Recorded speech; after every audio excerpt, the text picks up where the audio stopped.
Now in the end we know that Nimrod met a violent and untimely death, but there are contrasting stories as to why and how it happened. Some have suggested it was at the hands of Shem's descendants, who had become outraged at what Nimrod was attempting to do in Babylon. Others suggest it was an act of rebellion by a band of his subjects. The most intriguing and most shocking version of events, however, is that he was killed by Semiramis, his wife.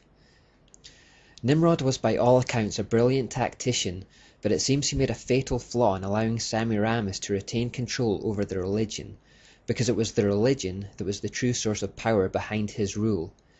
Through it, she won the hearts and minds of the people, and she used it to her advantage when a schism developed between herself and Nimrod. She had become pregnant with an illegitimate son. When Nimrod heard about this, he threatened to dethrone her and expose her true origins as a prostitute, but Semiramis retaliated by devising a plot to overthrow him and retain power for herself.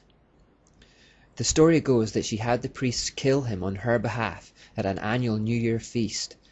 The Babylonian people were then given a cover story to explain his death, and when she eventually gave birth to her illegitimate son, she further claimed to the people that he was an immaculately conceived reincarnation of Nimrod.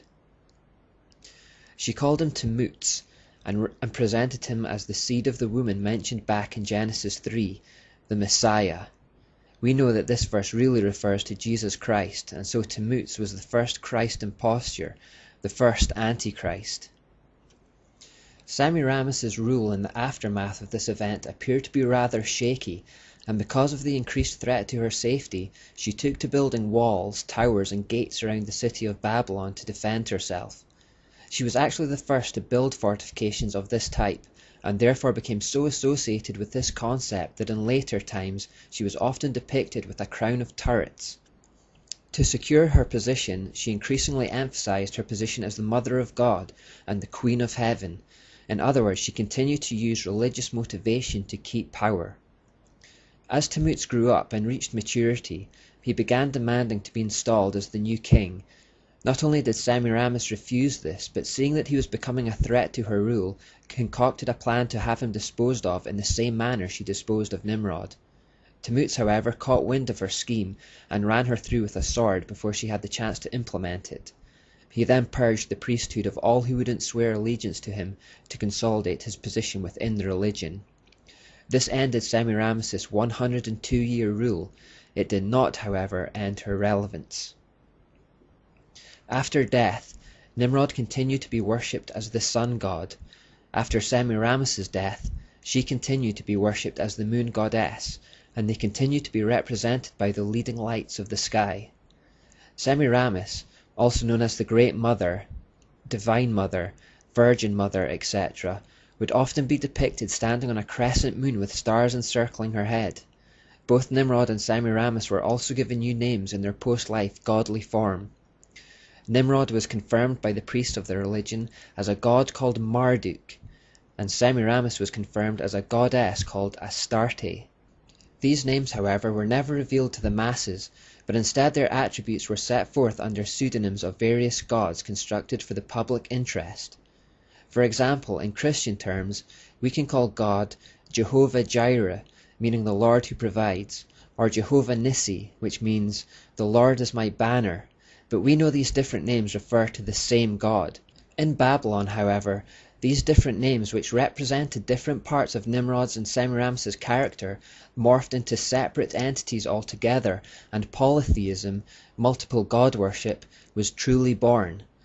Some of Marduk's alter egos, for example, included Enki or Apsu, who was the god of wisdom, incantations, and deep water oceans. Another was Astaluhi, the god of healing and exorcism. Another was Nebo or Nebul, who was believed to have come out of a cave or hole in the ground, and so worship ceremonies were held for Nebo underground. This cave theme became significant in Babylonian beliefs and is a recurring theme. It also curiously echoes Revelation 13, which talks of a beast coming out of the ground. The names Nebul and Bel became the official names of Marduk in later periods, and were popular in these same periods among the ruling classes of Babylon as name elements. In the same way that Muslims are often named Muhammad after their prophet, Babylonians often had names like Nebuchadnezzar and Belshazzar. Finally, and perhaps most importantly, Marduk was known as Baal. This was the primary name by which the other nations, including Israel, were introduced to the worship of Marduk. Baal means Lord or Master, and was from very early times known as the sun god. Under this name, with many prefixes and suffixes, he was worshipped by the Canaanites, Phoenicians, Syrians, and to some extent by the Egyptians. The name Baal sometimes occurs in connection with a locality. For example, in Peor, he was known as Baal Peor, or in Hermon, Baal Hermon. More frequently, it occurs with compound attributes such as Baal Zebub, which means Lord of the Flies, still today one of the epithets of Satan. Zebub, meaning fly, comes from the root word that signifies restless motion, and so Baal-zebub has a double meaning as Lord of restless and unsettled motion. This agrees precisely with the characteristics of Satan as described in Job 1:7. Baal-zephon, another famous version, means Lord of the Black North or the Northern Void, and Meribal translates as Lord of the Rebellion. All these different names are just different sides of the same dice. They all originate with Marduk, who is Nimrod. Finally, because all pagan gods and goddesses originated with the dysfunctional human family of Nimrod, Semiramis, and Tammuz, and the Babylonian system, this clearly affected the views of what the gods and goddesses were like in ancient times. The gods were given family-type structures. The gods had affairs, they argued, they competed for position. They were as prone to family and relational problems as any human. Like Babylon's first family, they even killed each other. Put simply, they were humanized.